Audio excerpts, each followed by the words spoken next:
یہ سب آپ کو بتائیں گے، لیکن سب سے پہلے آپ کو خبر دیں گے مولانا فضل الرحمان یوسف رضا گیلانی کو پی ڈی ایم کی طرف سے چیئرمین سینٹ کا امیدوار نامزد کرنے کا اعلان کر گئے۔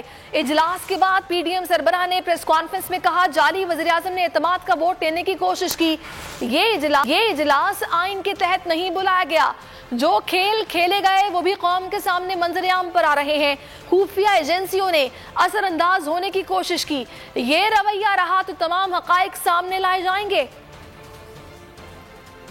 اجلاس نے متفقہ طور پر جناب یوسف رضا گیلانی صاحب کو سینٹ کی چیئرمین شپ کے لیے امیدوار نامزد کر دیا اور سینٹ میں لیڈر آف دی اپوزیشن کے لیے ایک کمیٹی تشکیل دی گئی ہے جس کا اجلاس کل ہوگا، اور یہ کمیٹی جناب شاہد خاقان عباسی صاحب کی سربراہی میں اپنا اجلاس منعقد کرے گی۔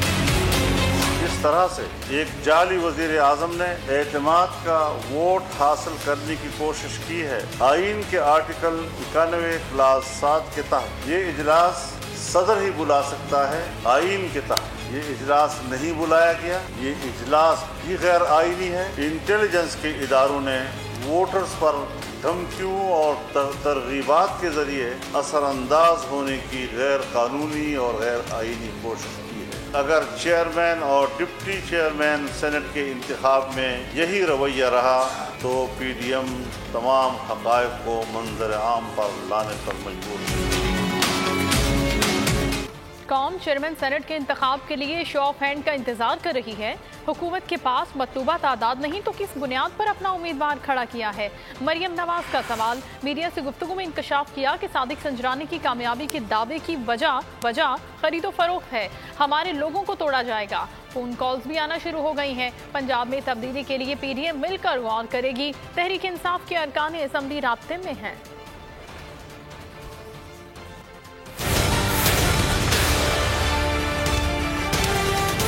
اگر آپ یہ جانتے ہیں کہ سینٹ میں چیئرمین کے الیکشن میں آپ مائنورٹی میں ہیں، حکومت اور اس کے اتحادی مائنورٹی میں ہیں، ان کے پاس مطلوبہ تعداد نہیں ہے، اپوزیشن کے پاس مطلوبہ تعداد ہے، اپوزیشن جس میں پی ڈی ایم کی جماعتیں شامل ہیں وہ میجورٹی میں ہے، تو آپ نے کس بیسس پہ اپنا کینڈیڈیٹ کھڑا کیا ہے؟ وہ تو کامیاب نہیں ہو سکتا۔ اس کے کامیاب ہونے کی صرف 2-3 ہی وجوہات ہو سکتی ہیں: اپوزیشن کے اراکین کو توڑنے کی، ان کو اپنی جماعت کی پالیسی سے یا ڈسپلن سے ہٹ کے ووٹ دینے کی، آپ ان کے اوپر یہ دباؤ ڈالیں، ان کو فون کالز آئیں جو کہ آنا شروع ہو گئی۔ قوم انتظار کر رہی ہے کہ آپ کب یہ اعلان فرمائیں گے کہ شو آف ہینڈ ہونا چاہیے، اور کب آپ آرڈیننس لے کر آئیں گے، کب آپ ای سی پی سے یہ رائے مانگیں گے۔ پی ڈی ایم جب بیٹھیں گے ہم اس پہ غور کریں گے۔ لیکن میں یہ بھی بتا دوں کہ پنجاب اسمبلی کے بہت سارے حکومتی جماعت کے ایم پی ایز ہمارے ساتھ رابطے میں اور بہت بڑی تعداد میں۔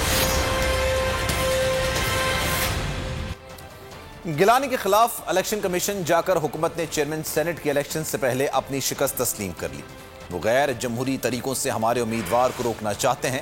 امید ہے الیکشن کمیشن کو غیر عینی اقدام نہیں کرے گا۔ بلاول بھٹو نے امیدیں باندھ دی۔ میڈیا سے گفتگو میں بولے کہ حکومت کی کوشش ناکام ہوگی اور یوسف رضا گیلانی کامیاب ہوں گے۔ عدم اعتماد کب اور کہاں ہوگی، فیصلہ پی ڈی ایم کرے گی۔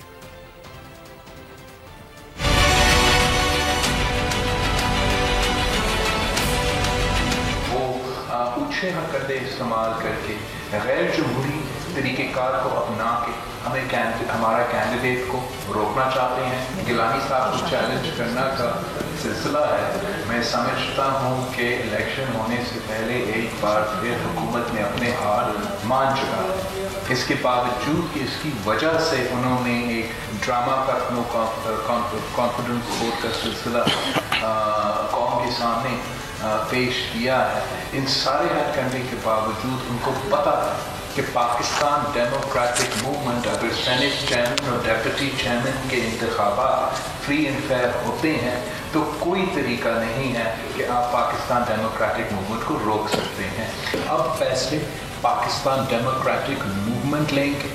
اب کیا عدم اعتماد استعمال ہونا ہے، کہاں ہونا ہے، کب ہونا ہے، یہ سارے فیصلے کنسنسس کے ساتھ پاکستان ڈیموکریٹک موومنٹ ہی کر سکتے ہیں۔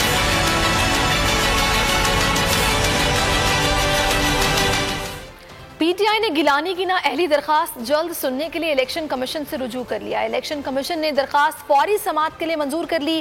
آج ہی سماعت کی جائے گی.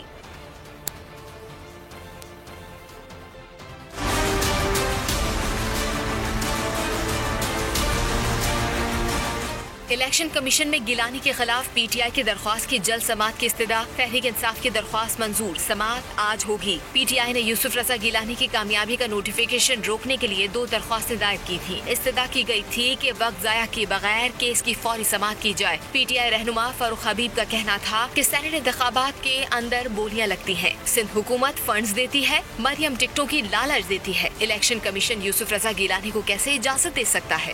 یوسف رضا گیلانی آگے تیاری کر کے بیٹھے ہوئے ہیں. وہ شخص جس کے اوپر چوری کا معاملہ آ گیا, ووٹ خریدنے کا معاملہ آ گیا, اس کو کیسے اجازت دے سکتے ہیں کہ وہ سینٹ کے چیئرمین کا الیکشن لڑ لے؟ اس سے پہلے اس کی سماعت ہونی چاہیے, اور سماعت کا جو ہے وہ قانون کے مطابق, میرٹ کے مطابق فیصلہ آنا چاہیے. چیئرمین سینٹ کا انتخاب 12 مارچ کو شیڈیول ہے. اس سے پہلے وزیر اعظم عمران خان نے الیکشن کمیشن کو آڑے ہاتھوں لیا. ان کا کہنا تھا کہ ڈسکا الیکشن میں امیدوار کی 2 لائنوں پر نتیجہ روک کر الیکشن کالعدم کر دیا گیا. سینٹ الیکشن میں ہماری پیٹیشنز کو کسی خاطر میں نہیں لایا گیا. وزیر اعظم نے بھارتی ترجمانوں کے اجلاس میں دعویٰ کیا کہ چیئرمین سینٹ کو منتخب کرانے کے لیے بھی اپوزیشن کی طرف سے ان کے ارکان کو پیشکشیں کی جا رہی ہیں.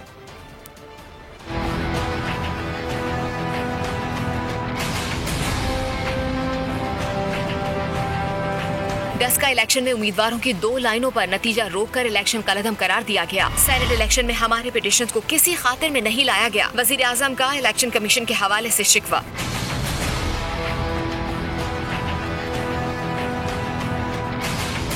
پارٹی ترجمانوں کے اجلاس میں وزیر اعظم نے دعویٰ کیا کہ چیئرمین سینٹ کو منتخب کرانے کے لیے بھی اپوزیشن کی طرف سے ان کے ارکان کو پیشکش کی جا رہی ہے. پتہ ہے کس سینیٹر کو آفر آئی ہے؟ سینٹ الیکشن میں پیسہ چلایا اور اسلام آباد کی سیٹ جیت گئے. وزیر اعظم نے کہا کہ گیلانی نے اخلاقیات کی دھجیاں اڑا دیں. کے پی میں بھی پیسہ چلا. نااہل شخص پیسے کے زور پر سینٹ میں آ گیا. اب پیسے کے زور پر منتخب شخص چیئرمین سینٹ کے خواب دیکھ رہا ہے.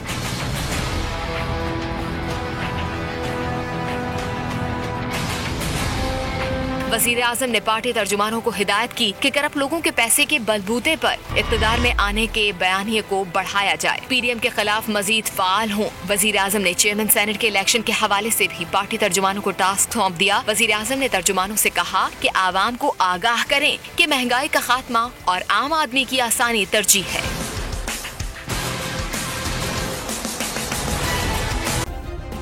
سبسکرائب کریں اور بیل دبائیں تاکہ کوئی خبر رہ نہ جائے.